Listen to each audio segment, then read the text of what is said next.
Months ago, I turned my analog meter into a high-frequency ESR meter, and it did a really good job in testing capacitors, especially in circuit, which is a huge help in repair purposes. But since it's still analog, it lacks resolution at lower range. It will be nice if I can measure low-value resistors at the same time, right? So in this video, I will have an upgrade from this into this digital version, increasing its resolution with added features, while using the same analog circuitry from my previous ESR meter. So let's start by salvaging the ESR circuit from the analog meter case. I'll put a link in the description if you need information from my previous ESR meter project. Now, the output of this circuit is not linear, so I will use a microcontroller to do the conversion and the mapping, and display it to an ST7735 LCD module. So, here's the schematic diagram.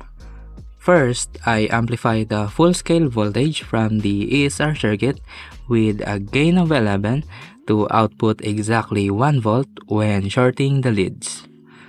I added this 2 kilo ohm resistor to simulate the analog movements impedance. This is for stability.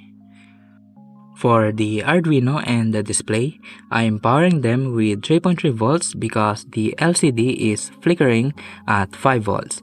This is possible because I'm using the Arduino's 1.1 volts internal reference for higher resolution. Now, the ESR circuit uses a virtual ground as one of its output, which is already 4.5 volts in reference to its ground. So, to prevent shorting the virtual ground and the actual ground, I isolated this circuit using this DC to DC isolator.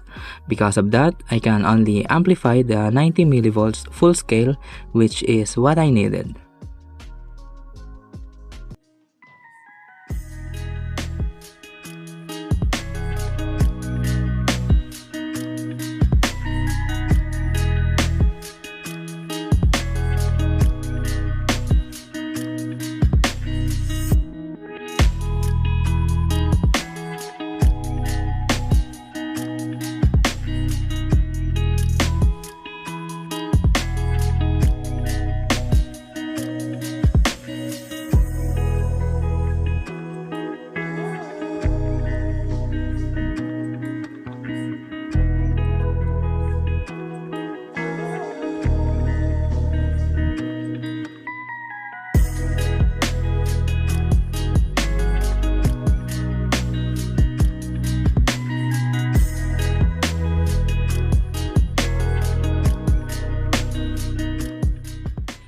And here's the main circuit for the conversion.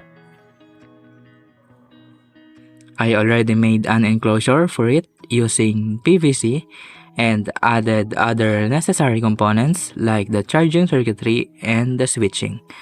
I also added a component tester from my previous JLC PCB project.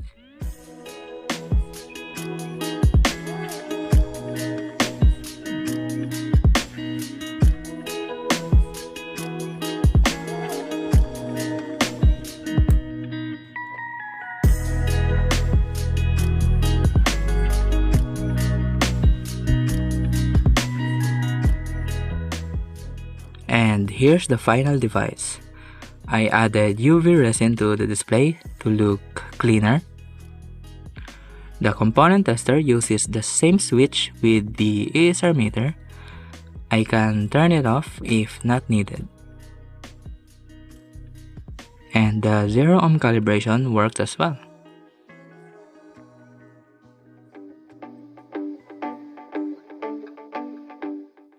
Now for the program upload, you need to add a resistor to this backlight pin if you're using a 5 volts programmer to prevent burning the LCD's backlight. But if you're using a 5 volts Arduino, you can directly connect the LCD's backlight to the 3.3 volts pin of the Arduino. If there is flickering at 5 volts, you need to add logic level shifters to the LCD's data pins. I will highly recommend to just use a Pro Mini and program it with a 3.3 volts programmer. Now for the calibration, shorting the leads should output exactly 1 volt with an ADC value of 971. This can be done by adjusting two trim puts in the circuit. Next is testing a 1 ohm resistor and taking note of its ADC value. Increase the resistance by 1 ohm and take note of the ADC value for each resistance. If you have the same value with this, editing the code is not needed. If not, you need to edit this part of the code using the value you got. Components in the circuit have tolerance, so most likely you'll have a different value. Edit the code provided and re-upload.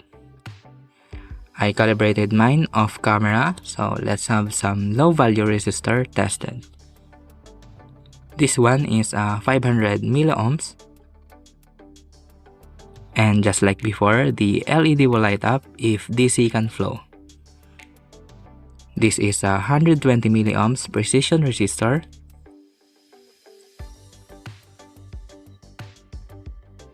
And it measures spot on. Now testing this 2200 microfarad capacitor.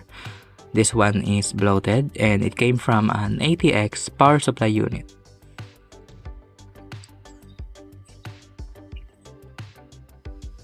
It measures 2.2 ohms, which is very high for a 2200 microfarad capacitor. If I test it with the component tester,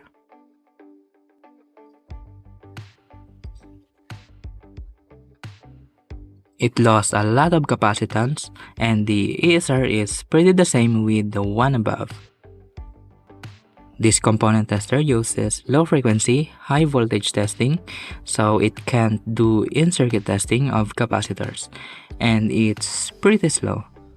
Here's another 10 ohm resistor.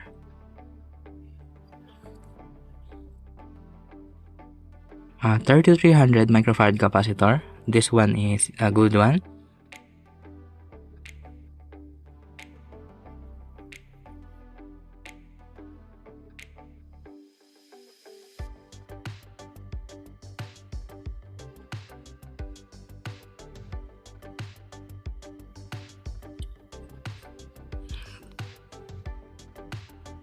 And since it's the same analog circuit as before, in-circuit testing is possible because the test signal is only 100 millivolts peak to peak, not able to turn on any semiconductors in circuit. Here's a bad output capacitor from a computer power supply. This device has a 100 kHz test signal, so coils will not affect much because inductors doesn't like changing currents. For the component tester part, it can test almost all electronic parts. I will also put a link in the description if you're interested in this. And having this feature in this small device makes it a powerful repair tool. This can also test inductors in microhenries.